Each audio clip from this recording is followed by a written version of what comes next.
Hello everyone, and you're watching Bitcoin Bubble news channel. Ladies and fellows, the Federal Reserve will probably lower interest rates in just 1 day and 2 hours, okay? There is a 65% chance that the rate will drop by 50 basis points and a 35% chance that it will drop by 25 basis points.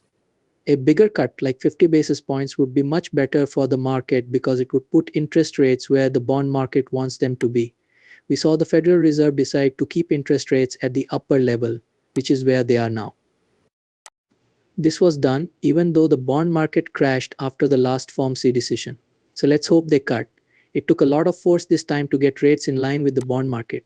We are more likely to see a gloomy scenario play out if they don't do that. If they do cut by 25 basis points, that would make the market even less certain. So let's hope for a 50 basis point cut. A 50 basis point cut is now 65% likely, up from 34% a week ago. This is something you should be able to see if you look down at the screen. We've seen Bitcoin in the last week. The SP 500 has been going through a pretty rough correction, right? It went from about 53K to around 61K. A correction that might have led to a lower low after we saw a lower high from the high point. The SP 500 just broke its all-time high. So it's very clear to me that the markets are more optimistic because the chances of 50 basis point cut are rising. The market wants the rate to drop by 50 basis points. The market has gone up more as a 50 basis point count has been put in,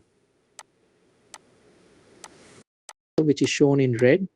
They are looking at what happened during the dot-com boom and the global financial crisis, both times when interest rates went down and there was a bear market.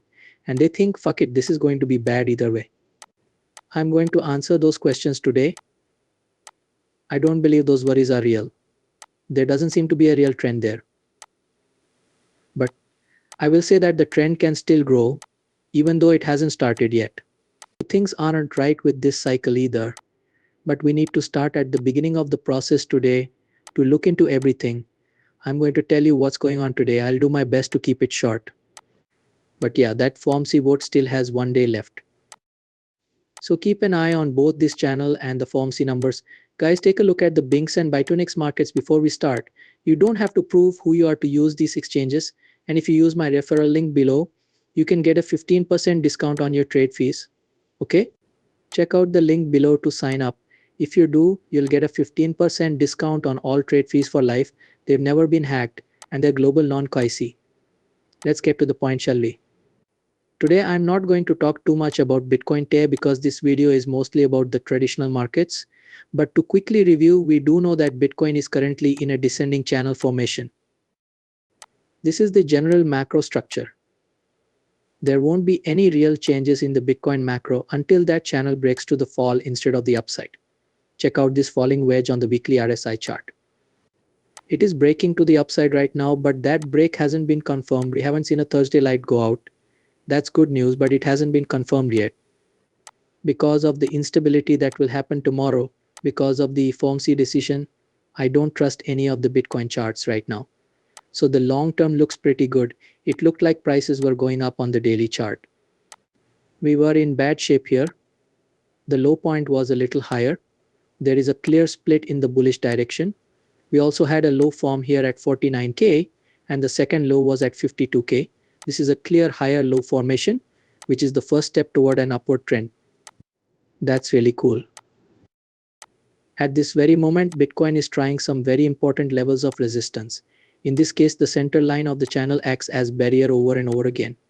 We're broken above that. We are now in the bull market support band. In this case, we're in a pretty bad spot. So far, FOMC has been going for 1 day. This could be a big day for Bitcoin. If we do see a bullish FOMC release, Bitcoin could go through this area, go up into the upper range of the channel, and start testing the wider macro resistance. This could eventually lead to a breakout and the bull market continuing. But you can see all of that, right? This doesn't matter if we don't see a clean FOMC. We just need to see what happens with FOMC. And even if the FOMC is clear, it's still just a guess. There's no promise that a 50 basis point cut will make everything go up. Certainly not in the short term, but it would be much better for the market than a 25 basis point cut. I'm positive about macro, and I will stay positive about macro until the macro system changes. I have no reason to change my macro bias as long as the macro framework is still the same. We're still in the same structure from March. That's a positive structure and I'll stay bullish until it breaks. The big picture is that I'm bullish right now. But let's talk about some big worries that people have, okay? As I said before, the bond markets crashed before the FOMC decision. This showed that the bond market was basically pleading with the Federal Reserve to lower interest rates. Rates were not lowered. There was a drop in both the SP 500 and Bitcoin after the Federal Reserve didn't cut interest rates. Okay, it was clear that the SP 500 and Bitcoin would go down when they chose not to cut rates. It was this one, in fact, that destroyed everything there. Pretty scary stuff. The same thing happens with Bitcoin. When the Federal Reserve chose not to cut rates, Bitcoin went down, was sunk to 49K.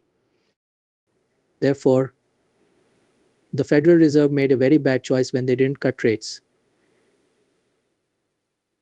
A great many folks said it was a planned demolition. In this post, I want to show that what the Federal Reserve does and how the economy as a whole affects Bitcoin's performance, the SP's performance, and all risk-on assets in general. Thus, it is clear that whatever the Federal Reserve does, it is very, very important for assets. That's why this choice is important. You will lose sight of the bigger picture if you only look at Bitcoin charts over and over and just look for patterns, right? In a broad sense, yes, people who are broke can't buy things. And all of those things like Bitcoin, stocks, and everything else, right? If someone is wealthy, they have a lot of extra money and can buy a lot of things, right? They will have enough money to buy things. The big economy has an effect on everything. The macro economy is now priced into the markets, which is good. That means you don't have to think about it too much. But when something big like the FOMC vote is coming up and you don't know for sure what will happen, you do need to look into it a lot. You also need to look for tier trends that show what might happen with the FOMC ruling. Does that mean this is what I mean? 50 basis point cut will be better for the market. A 25 basis point cut will make things worse.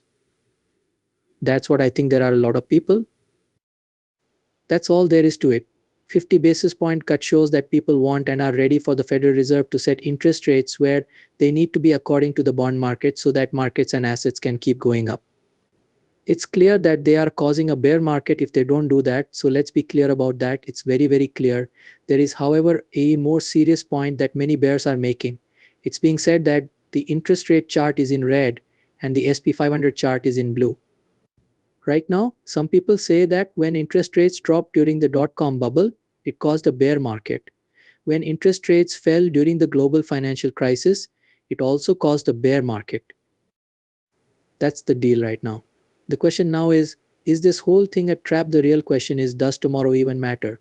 Will the market fall no matter what? Is the market in trouble? I don't believe that.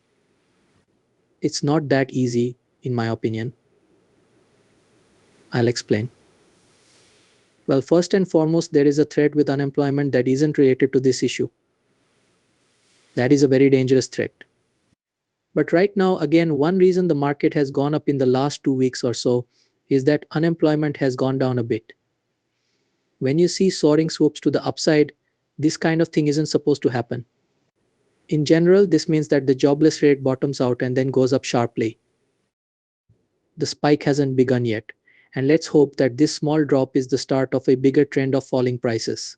Cycle theory says that this will finally stop the spike from happening or push it back until late next year. But that's a totally different subject. I want to learn more about this chart of interest rates. People say that rate cuts are what caused the SP 500 to go down the last 2 times, excluding 2019. That is definitely not right. And I have no idea why so many people are saying that.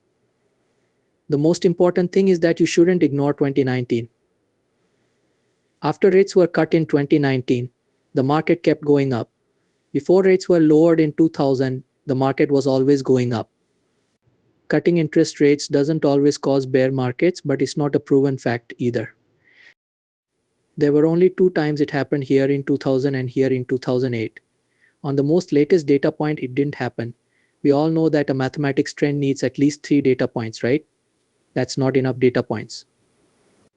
And